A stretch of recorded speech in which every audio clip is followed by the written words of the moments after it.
ಹಿಂದೂಗಳನ್ನ ಬಲಿ ಪಡೆದ ಪಾಕ್ ಬೆಂಬಲಿತ ಉಗ್ರರ ವಿರುದ್ಧ ಭಾರತ ಏರ್ ಸ್ಟ್ರೈಕ್ ಅನ್ನು ನಡೆಸಿದೆ. ಭಾರತದ ವಾಯುದಾಳಿಯಲ್ಲಿ 80ಕ್ಕೂ ಹೆಚ್ಚು ಉಗ್ರರು ಹತ್ಯೆಯಾಗಿದ್ದಾರೆ. ಸದ್ಯ ಪಾಕ್ನಲ್ಲಿ ತುರ್ತು ಪರಿಸ್ಥಿತಿ ಘೋಷಣೆಯಾಗಿದೆ. ಆದರೆ ಪಾಕ್ ಪ್ರಧಾನಿ ಶಹಬಾಜ್ ಶರೀಫ್ ಪ್ರತೀಕಾರದ ಊಳಿಟ್ಟಿದ್ದಾನೆ. ಭಾರತೀಯ ದಾಳಿಗಳಲ್ಲಿ ಅಮಾಯಕ ಪಾಕಿಸ್ತಾನಿಗಳ ಜೀವಹಾನಿಗೆ ಪ್ರತೀಕಾರ ತೀರಿಸಿಕೊಳ್ತೀವಿ. ಪಾಕಿಸ್ತಾನ ಆತ್ಮರಕ್ಷಣೆಗಾಗಿ ಆಯ್ಕೆ ಮಾಡಿದ ಸಮಯ, ಸ್ಥಳ ಮತ್ತು ಪ್ರತಿಕ್ರಿಯಿಸುವ ಹಕ್ಕನ್ನು ಹೊಂದಿದೆ ಅಂತ ಎಚ್ಚರಿಸಿದ್ದಾನೆ. ರಾಷ್ಟ್ರೀಯ ಭದ್ರತಾ ಮಂಡಳಿ ಸಭೆಯಲ್ಲಿ ಸಂಪುಟ ಸಚಿವರು, ಮುಖ್ಯಮಂತ್ರಿಗಳು, ಎಲ್ಲಾ ಸೇವೆಗಳ ಮುಖ್ಯಸ್ಥರು ಮತ್ತು ಹಿರಿಯ ಅಧಿಕಾರಿಗಳು ಭಾಗವಹಿಸಿ ಪರಿಸ್ಥಿತಿಯನ್ನು ಚರ್ಚಿಸಿದ್ದಾರೆ. ಇನ್ನು ಪಾಕ್ನ ಮಾಹಿತಿ ಸಚಿವ ಅಟಾ ತರಾರ್ ಪಾಕಿಸ್ತಾನದಲ್ಲಿ ಭಯೋತ್ಪಾದನಾ ಶಿಬಿರಗಳಿಲ್ಲ ಅಂತ ಉದ್ದಟತನದ ಮಾತುಗಳನ್ನಾಡಿದ್ದಾನೆ. ಪಾಕ್ನಲ್ಲಿ ಉಗ್ರರ ತಾಣಗಳಿಲ್ಲ, ನಿಜಕ್ಕೂ ಭಯೋತ್ಪಾದನೆಯ ಬಲಿಪಶು ಆಗ್ತಿರೋದು ನಾವು ಅಂದಿದ್ದಾನೆ. ಈ ಮಧ್ಯೆ ಪಾಕ್ ಉಗ್ರರ ಸಾವಿನ ಅಂಕಿ ಸಂಖ್ಯೆಯನ್ನ ಮುಚ್ಚಿಡಲು ಪ್ರಯತ್ನ ನಡೆಸಲಾಗುತ್ತಿದೆ. ಭಾರತದ ಏರ್ ಸ್ಟ್ರೈಕ್ನಲ್ಲಿ 26 ಜನರು ಸಾವನ್ನಪ್ಪಿದ್ದು 40 ಜನರಿಗೆ ಗಾಯವಾಗಿದೆ. 6 ಸ್ಥಳಗಳ ಮೇಲೆ ದಾಳಿ ನಡೆದಿದೆ ಅಂತ ಪಾಕಿಸ್ತಾನ ಸುಳ್ಳು ಹೇಳಿದೆ. ಆಪರೇಷನ್ ಸಿಂಧೂರ್ ಕಾರ್ಯಾಚರಣೆ ಬಳಿಕ ದೇಶದಲ್ಲಿ ಭಾರಿ ಬೆಳವಣಿಗೆ ನಡೀತಾ ಇದೆ. ಏನು? ರಾಷ್ಟ್ರೀಯ ಭದ್ರತಾ ಸಲಹೆಗಾರ ಅಜಿತ್ ದೋವಲ್ ಪಾಕಿಸ್ತಾನಕ್ಕೆ ಮತ್ತೆ ಎಚ್ಚರಿಕೆಯನ್ನ ಕೊಟ್ಟಿದ್ದಾರೆ. America, UK, Saudi, Japan, UAE ಸೇರಿ ಹಲವು ದೇಶಗಳ ಎನ್ಎಸ್ಎಗಳ ಜೊತೆಗೆ ದೋವಲ್ ಚರ್ಚೆಯನ್ನು ಮಾಡಿದ್ದಾರೆ. ಆಪರೇಷನ್ ಸಿಂಧೂರ್ ಬಗ್ಗೆ ವಿವರಣೆ ನೀಡುವಾಗ ಭಾರತಕ್ಕೆ ಉದ್ವಿಗ್ನತೆಯನ್ನು ಹೆಚ್ಚಿಸುವ ಉದ್ದೇಶ ಇಲ್ಲ, ಆದರೆ ಪಾಕಿಸ್ತಾನವು ಉದ್ವಿಗ್ನತೆ ಹೆಚ್ಚಿಸಲು ನಿರ್ಧರಿಸಿದರೆ ದೃಢವಾಗಿ ಪ್ರತೀಕಾರ ತೀರಿಸಿಕೊಳ್ಳಲು ಭಾರತ ಸಿದ್ಧವಾಗಿದೆ ಅನ್ನುವಂಥ ಸಂದೇಶವನ್ನು ರವಾನಿಸಿದ್ದಾರೆ. ನಾವು ಈ ದಾಳಿಯನ್ನು ಅಳೆದು ತೂಗಿ ಸಂಯಮದಿಂದ ಮಾಡಿದ್ದೇವೆ. ಭಾರತ ಈ ವಿವಾದವನ್ನು ಉಲ್ಬಣಗೊಳಿಸುವ ಯಾವುದೇ ಉದ್ದೇಶ ಹೊಂದಿಲ್ಲ ಅಂದಿದ್ದಾರೆ. ಮತ್ತೊಂದು ಕಡೆಗೆ ಭಾರತ ಮತ್ತು ಪಾಕಿಸ್ತಾನದ ನಡುವೆ ಹೆಚ್ಚುತ್ತಿರುವ ಉದ್ವಿಗ್ನತೆಯ ಮಧ್ಯೆ ಅಟಾರಿ ಮತ್ತು ವಾಘಾ ಗಡಿಯಲ್ಲಿ ದೈನಂದಿನ ವಿಶ್ರಾಂತಿ ಸಮಾರಂಭದಲ್ಲಿ ಭಾಗವಹಿಸುವುದನ್ನು ಅಧಿಕಾರಿಗಳು ನಿಷೇಧಿಸಿದ್ದಾರೆ. ಪಾಕಿಸ್ತಾನ ಮತ್ತು ಪಿಒಕೆ ಮೇಲೆ ಸಶಸ್ತ್ರ ಪಡೆಗಳು ದಾಳಿ ನಡೆಸಿದ ಕೆಲವೇ ಗಂಟೆಗಳ ಬಳಿಕ ಈ ಆದೇಶ ಹೊರಡಿಸಲಾಗಿದೆ.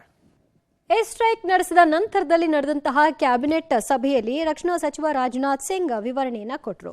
ಈ ವೇಳೆ ಆಪರೇಷನ್ ಸಿಂಧೂರ ಹೆಮ್ಮೆಯ ಕ್ಷಣ ಅಂತ ಮೋದಿ ಬಣ್ಣಿಸಿದ್ರು. ಅಲ್ಲದೆ ಸೇನೆಯ ಪರಾಕ್ರಮವನ್ನು ಶ್ಲಾಘಿಸಿದ್ರು. ಭಯೋತ್ಪಾದನೆಯ ವಿರುದ್ಧ ಶೂನ್ಯ ಸಹಿಷ್ಣುತೆ ಹೊಂದಿದ್ದೀವಿ ಅಂತ ಹೇಳಿದ್ರು. ಅಲ್ಲದೆ ರಾಜನಾಥ್ ಸಿಂಗ್ ಎನ್ಎಸ್ಎ ದೋವಲ್ ಜೊತೆ ಪ್ರತ್ಯೇಕ ಮಾತುಕತೆಯನ್ನ ನಡೆಸಿದ್ರು. ಬಳಿಕ ಯಶಸ್ವಿ ದಾಳಿಯ ಬಗ್ಗೆ ರಾಷ್ಟ್ರಪತಿ ದ್ರೌಪದಿ ಮುರ್ಮು ಅವರಿಗೂ ವಿವರಣೆಯನ್ನ ಕೊಟ್ಟರು. ಇನ್ನು ನಾಳೆ ಬೆಳಗ್ಗೆ 11 ಗಂಟೆಗೆ ಸರ್ವಪಕ್ಷ ಸಭೆಯನ್ನು ಕರೆಯಲಾಗಿದೆ. 2 ವಾರಗಳ ಹಿಂದೆ ಪಹಲ್ಗಾಮ್ ಉಗ್ರ ದಾಳಿ ಬೆನ್ನಲ್ಲೇ ಸರ್ವಪಕ್ಷ ಸಭೆ ನಡೆದಿತ್ತು. ಉಗ್ರರಿಗೆ ಪಾಠ ಕಲಿಸಲು ಕೇಂದ್ರ ಸರ್ಕಾರದ ಕ್ರಮಗಳಿಗೆ ಸಂಪೂರ್ಣ ಬೆಂಬಲ ನೀಡುವುದಾಗಿ ವಿಪಕ್ಷಗಳು ಹೇಳಿದವು. ಕಳೆದ ಬಾರಿ ಪ್ರಧಾನಿ ಮೋದಿ ಸರ್ವಪಕ್ಷ ಸಭೆಗೆ ಗೈರಾಗಿದ್ದ ಕಾರಣ ವ್ಯಾಪಕ ಟೀಕೆಗಳು ಕೂಡ ಕೇಳಿಬಂದಿತ್ತು. ಗಾಯಬೆಂಬ ಪೊಲಿಟಿಕಲ್ ವಾರ್ ಕೂಡ ನಡೆದಿತ್ತು. ಹಾಗಾಗಿ ನಾಳಿನ ಸರ್ವಪಕ್ಷ ಸಭೆಯಲ್ಲಿ ಮೋದಿ ಹಾಜರಾಗ್ತಾರಾ? ಕುತೂಹಲ ಇದೆ. ಇನ್ನು ಈ ಆಪರೇಷನ್ ಸಿಂಧೂರ ವಿಚಾರದಲ್ಲಿ ರಾಜನಾಥ್ ಸಿಂಗ್ ಅವರು, ಮಲ್ಲಿಕಾರ್ಜುನ್ ಖರ್ಗೆ ಅವರು, ರಾಹುಲ್ ಗಾಂಧಿ ಅವರು ಏನ್ ಪ್ರತಿಕ್ರಿಯೆಯನ್ನ ಕೊಟ್ಟಿದ್ದಾರೆ, ಏನ್ ಹೇಳಿದ್ದಾರೆ ಅವರು ನೋಡೋಣ. कल रात हमारी भारतीय सेनाओं ने अपने अद्भुत शौर्य और पराक्रम का परिचय देते हुए एक नया इतिहास रच दिया है. हमने जो लक्ष्य तय किए थे, तय योजना के अनुसार सटीकता से उन्होंने ध्वस्त किया है और किसी भी नागरिक ठिकाने, सिविलियन पॉपुलेशन को जरा भी प्रभावित न होने देने की संवेदनशीलता भी हमारी सेना ने दिखाई है. हमारे देश में घटना घटी है जो सरकार कदम उठा रही है और उसी के साथ हमारे भारतीय सशस्त्र बलों, हम गर्व करते हैं जिन्होंने ऑपरेशन सिंदूर पाकिस्तान और पाकिस्तान ऑक्युपाइड कश्मीर के आतंकी ठिकानों पर साहसिक और निर्णायक कार्रवाई करते हुए मुंहतोड़ जवाब दिया है. पूरा समर्थन, full support to our forces, best wishes to them, much love to them, complete support from the Congress party. ಸೇನಾ ಪ್ರತೀಕಾರಕ್ಕೆ ದೇಶವಾಸಿಗಳು ಕೂಡ ಸಂಭ್ರಮಿಸಿದ್ದಾರೆ. ಜಮ್ಮು ಕಾಶ್ಮೀರ, ಮಧ್ಯಪ್ರದೇಶ, ಇಂದೋರ್, ರಾಜಸ್ಥಾನದ ಬರ್ಮಾರ್ ಮತ್ತು ಲಕ್ನೋ ಸೇರಿದಂತೆ ಹಲವೆಡೆ ಜನ ಸಿಹಿ ಹಂಚಿ ಸಿಂಧೂರವನ್ನು ಹಚ್ಚಿ ಸಂಭ್ರಮಿಸಿದ್ದಾರೆ. ರಾಜ್ಯದಲ್ಲಿ ಕೂಡ ಸಂಭ್ರಮಾಚರಣೆ ಮನೆ ಮಾಡಿತು. ಸಚಿವ ರಾಮಲಿಂಗಾರೆಡ್ಡಿ ಸೂಚನೆ ಮೇರೆಗೆ ರಾಜ್ಯದ ಮುಜರಾಯಿ ದೇಗುಲಗಳಲ್ಲಿ ಸೈನಿಕರ ಹೆಸರಿನಲ್ಲಿ ಅರ್ಚನೆ, ಪೂಜೆ ನೆರವೇರಿಸಲಾಯಿತು. ಬೀದರ್, ವಿಜಯಪುರ, ಬೆಳಗಾವಿ, ಚಿಕ್ಕೋಡಿ, ಚಿಕ್ಕಮಗಳೂರು, ದಾವಣಗೆರೆ, ಧಾರವಾಡ ಸೇರಿ ಹಲವೆಡೆ ದೇಗುಲಗಳಲ್ಲಿ ವಿಶೇಷ ಪೂಜೆ ಸಲ್ಲಿಸಿ ಪಟಾಕಿ ಸಿಡಿಸಿ ಪರಸ್ಪರ ಸಿಹಿ ವಿನಿಮಯ ಮಾಡಿಕೊಂಡರು. ಬಿಜೆಪಿ ಮುಖಂಡರು ಹಾಗೂ ಕಾರ್ಯಕರ್ತರು ಸಂಭ್ರಮಿಸಿದರು.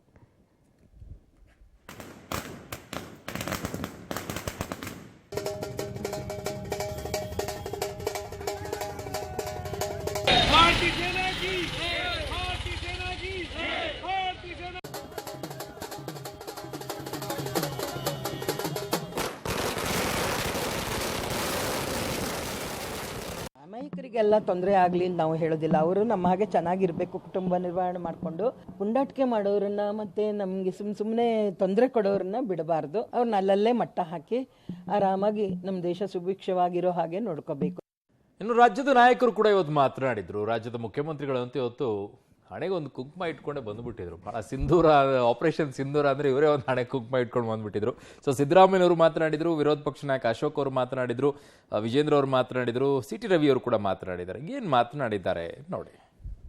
ಕಾಶ್ಮೀರದಲ್ಲಿ ನಡೆದಂಥ ಘಟನೆ ಸುಮಾರು 26 ಜನ ಅಮಾಯಕರನ್ನು ಕೊಂದಾಕಿದ್ದಾರೆ. ಈ ಘಟನೆ ಆದಮೇಲೂ ಕೂಡ ಪಾಕಿಸ್ತಾನದವರು ಉಗ್ರಗಾಮಿಗಳಿಗೆ ಬೆಂಬಲಿಸ್ತಕ್ಕಂಥದ್ದನ್ನು ನಿಲ್ಲಿಸಿಲ್ಲ. ಈ ಹಠಮಾರಿತನ ವಿರೋಧಿಸಿ ಭಾರತ ದಾಳಿ ಮಾಡಿದೆ. ಈ ದಾಳಿಯನ್ನು ನಾನು ಬೆಂಬಲಿಸ್ತೇನೆ. ರಾಷ್ಟ್ರೀಯ ಭದ್ರತೆ ಬಹಳ ಮುಖ್ಯ, ಅದರಲ್ಲಿ ಯಾವುದೇ ರಾಜಿ ಇಲ್ಲ. ನಾವು ಇಂಥ ಸಂದರ್ಭದಲ್ಲಿ 100% ರಾಷ್ಟ್ರ ಜೊತೆಯಲ್ಲಿ ಇರ್ತೀವಿ. ಇವತ್ತು ನಮ್ಮ ಭಾರತದ ಸೈನಿಕರು, ಸನ್ಮಾನ್ಯ ನಮ್ಮ ಕೆಚ್ಚೆದೆಯ ಪ್ರಧಾನಿ ನರೇಂದ್ರ ಮೋದಿಯವರು ಉಗ್ರರ ತಾಣಗಳ ಬಗ್ಗೆ ದಾಳಿಯನ್ನು ಮಾಡೋ ಮುಖಾಂತರ ಪಾಕಿಸ್ತಾನಕ್ಕೆ ದೊಡ್ಡ ಆಘಾತವನ್ನು ಮಾಡಿದ್ದಾರೆ. ಅಂದರೆ ಪಾಕಿಸ್ತಾನದಲ್ಲಿ ಹೋಗಿನೂ ಭಾರತ ಸ್ಟ್ರೈಕ್ ಮಾಡ್ಬೋದು ಅನ್ನೋದು 2ನೇ ಬಾರಿ ತೋರಿಸಿದ್ದಾರೆ. ಪೆಹಲ್ಗಾಮ್ನಲ್ಲಿ ಭಾರತೀಯರು ತಮ್ಮ ಪ್ರಾಣವನ್ನ ಕಳೆದುಕೊಂಡಿದ್ರು. ಈ ಘಟನೆ ಆದ ನಂತರದಲ್ಲಿ ಒಂದು ಪ್ರತೀಕಾರವನ್ನ ತೆಗೆದುಕೊಳ್ಬೇಕು, ಪಾಕಿಸ್ತಾನಕ್ಕೂ ಕೂಡ ಬುದ್ಧಿ ಕಲಿಸಬೇಕು ಅಂತೇಳಿ ಪ್ರತಿಯೊಬ್ಬ ಭಾರತೀಯನ ಅಪೇಕ್ಷೆ ಇತ್ತು. ಅಂದ್ರೆ ಎಲ್ಲೆಲ್ಲಿ ಉಗ್ರಗಾಮಿಗಳ ಅಡುಗು ತಾಣಗಳಿತ್ತು ಅಲ್ಲಿ ಈಗಾಗಲೇ ಕಾರ್ಯಾಚರಣೆ ತಾವೆಲ್ಲರೂ ನೋಡ್ತಾ ಇದ್ದೀರಿ. ನಮ್ಮ ಯೋಧರಿಗೆ ನೈತಿಕ ಸ್ಥೈರ್ಯವನ್ನು ತುಂಬತಕ್ಕಂಥ ಕೆಲಸ ನಾವೆಲ್ಲರೂ ಕೂಡ ಮಾಡಬೇಕು. ರಾಜ್ಯದ ಜನತೆಗೆ ವಿಶೇಷವಾಗಿ ನಾನು ವಿನಂತಿ ಮಾಡ್ತೇನೆ, ದೇವಸ್ಥಾನಗಳಲ್ಲಿ ವಿಶೇಷ ಪೂಜೆಗಳನ್ನು ನಾವು ಪ್ರಾರ್ಥನೆಯನ್ನ ಸಲ್ಲಿಸಬೇಕು. ಇದು ನಮಗೆ ಇವತ್ತೊಂದು 2ನೇ ದೀಪಾವಳಿ. ಮೋದಿಯವರು ಮಾತು ಕೊಟ್ಟರೆ ತಪ್ಪೋದಿಲ್ಲ ಅಂತ ಹೇಳಿ ಅದರಂತಾನೆ ಮಾಡಿದ್ದಾರೆ. ನಮಗೆ ನಮ್ಮ ಸೈನ್ಯದ ಮೇಲೆ ಎಲ್ಲಾ ಕಾಲದಲ್ಲೂ ವಿಶ್ವಾಸ ಇತ್ತು. 71ರಲ್ಲಿ ಯುದ್ಧ ಗೆದ್ವಿ, ಆದರೆ ಸಂಧಾನ ಮೇಜಲ್ಲಿ ಸೋತ್ಬಿಟ್ವಿ. ನಮ್ಮ ಭಾರತ ಮಾತೆಯ ಸಹೋದರಿಯರ ಸಿಂಧೂರವನ್ನು ಅಳಿಸ್ಲಿಕ್ಕೆ ಬಂದಂಥವ್ರನ್ನ ಅಳಿಸಿ ಹಾಕೋದ್ರ ಮೂಲಕ ಆ ಸಿಂಧೂರ ಅನ್ನುವಂಥ ಹೆಸರಿಗೆ ನಮ್ಮ ಸೈನ್ಯಕ್ಕೆ ಅಭಿನಂದಿಸ್ತೇನೆ. ಒಂದು ಗೌರವವನ್ನು ತಂದುಕೊಟ್ಟಿದ್ದಾರೆ. ಸಿಂಧೂ ಜಲ ಒಪ್ಪಂದ ತಾತ್ಕಾಲಿಕವಾಗಿ ಅಮಾನತು ವಿಚಾರವಾಗಿ ಪ್ರಧಾನಿ ಮೋದಿ ಅವರು ಮೊದಲ ಬಾರಿಗೆ ಮಾತನಾಡಿದ್ದಾರೆ. ಭಾರತದ ಹಕ್ಕಿನ ನೀರು ಈ ಮೊದಲು ಹರಿದು ಹೋಗ್ತಿತ್ತು, ಭಾರತಕ್ಕೆ ಮೀಸಲಾದ ನೀರು ಇನ್ನು ಮುಂದೆ ದೇಶದೊಳಗೆ ಉಳಿಯುತ್ತೆ ಅಂತ ಹೇಳಿದ್ದಾರೆ. ರಾಷ್ಟ್ರೀಯ ಸುದ್ದಿವಾಹಿನಿಯ ಕಾರ್ಯಕ್ರಮವೊಂದರಲ್ಲಿ ಈ ಮಾತನಾಡಿದ್ದಾರೆ. ಆಪರೇಷನ್ ಸಿಂಧೂರದ ಬೆನ್ನಲ್ಲೇ ಆಪರೇಷನ್ ಅಭ್ಯಾಸ್ ಹೆಸರಿನಲ್ಲಿ ಮಾಕ್ ಡ್ರಿಲ್ ಅನ್ನು ಮಾಡಲಾಯಿತು. ಏರ್ಫೋರ್ಸ್ ಕಮಾಂಡ್ ಸೆಂಟರ್ನಿಂದ 3:58ಕ್ಕೆ ಸೈರನ್ ಮೊಳಗ್ತು. ದೇಶಾದ್ಯಂತ ಏಕಕಾಲಕ್ಕೆ ಒಂದೇ ಸಾರಿ ಸೈರನ್ ಮೊಳಗ್ತು. ದೇಶಾದ್ಯಂತ 244 ಸ್ಥಳಗಳು ಸೇರಿದಂತೆ ರಾಜ್ಯದ 3 ಜಿಲ್ಲೆಗಳಲ್ಲಿ ಮಾಕ್ ಡ್ರಿಲ್ ನಡೆದಿದೆ. ಬೆಂಗಳೂರಿನ 35 ಕಡೆಗಳಲ್ಲಿ ಏಕಕಾಲದಲ್ಲಿ 2 ನಿಮಿಷ ಸೈರನ್ ಮೊಳಗ್ತು. ಬೆಂಗಳೂರಿನ ಹಲಸೂರು ಕೆರೆಯಲ್ಲಿ ಸಿವಿಲ್ ಡಿಫೆನ್ಸ್, ಅಗ್ನಿಶಾಮಕ ದಳ, ಬೋಟ್ ರೆಸ್ಕ್ಯೂ ತಾಲೀಮು ನಡೆಸಿದ್ದಾರೆ. ಇಂದಿನಿಂದ 1 ವಾರಗಳ ಕಾಲ ಯುದ್ಧ ತಾಲೀಮು ಮುಂದುವರಿಯುತ್ತೆ. ಶಿವಮೊಗ್ಗದ ರಕ್ಷಾ ಯೂನಿವರ್ಸಿಟಿಯಲ್ಲಿ ಮಾಕ್ ಡ್ರಿಲ್ ಮೂಲಕ ವಿದ್ಯಾರ್ಥಿಗಳಿಗೆ ತರಬೇತಿ ಕೊಡಲಾಯಿತು. ರಾಯಚೂರಿನಲ್ಲಿ ಮಾಕ್ ಡ್ರಿಲ್ ನಡೆದಿದೆ. ಹೈದರಾಬಾದ್, ಮುಂಬೈ, ವಾರಾಣಸಿಯಲ್ಲೂ ಕೂಡ ಮಾಕ್ ಡ್ರಿಲ್ ಆಗಿದೆ.